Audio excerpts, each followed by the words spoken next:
The ELITechGroup, the current company today, was founded in 1987. Over time, the ELITechGroup began to expand through acquisition, and there have been multiple acquisitions in the history of the company that really have rounded out the organizational structure of the company today into three distinct business units: a business unit for clinical chemistry, a business unit for molecular diagnostics, and a business unit for biomedical systems. The biomedical systems business unit was a strategic acquisition from the ELITechGroup. A company called Webster was acquired. That company was founded here in Logan in 1970. So cystic fibrosis is a genetic disease. It is prevalent in Caucasian populations. The disease state exists in about 1 in 3,000, 1 in 3,500 newborns.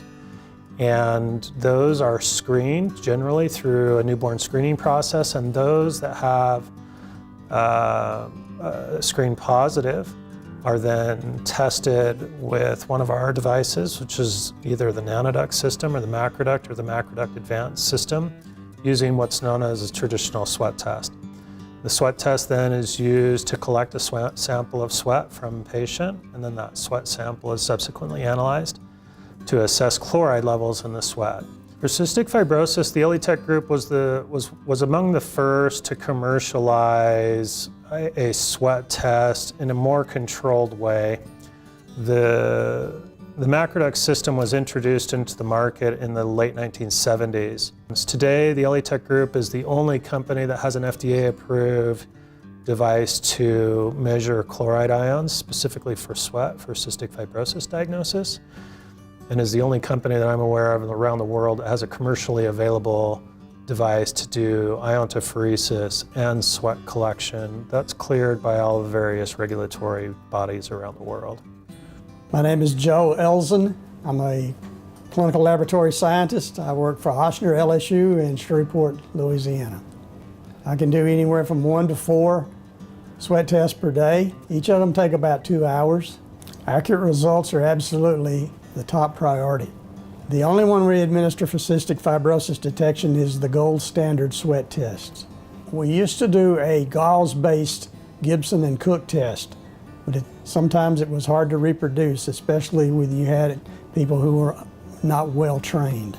Cystic fibrosis is an inherited disease that affects the lungs and the digestive tract. Early detection is important so that the effect of the disease doesn't damage the lungs, and it also can damage the digestive tract.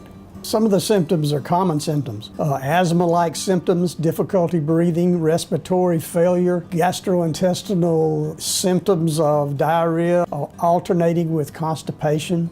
One of the things is what's called failure to thrive, when the child is not gaining weight. The first is to collect the sweat. That's the most difficult part. One has to collect an adequate and proper sweat sample from a patient. After the collection is completed, the sweat is analyzed for the salt concentration, specifically the chloride concentration. The benefits are to diagnose whether or not an individual has cystic fibrosis. If they have cystic fibrosis, they need to be treated for that disease. Untreated, it can be pretty devastating.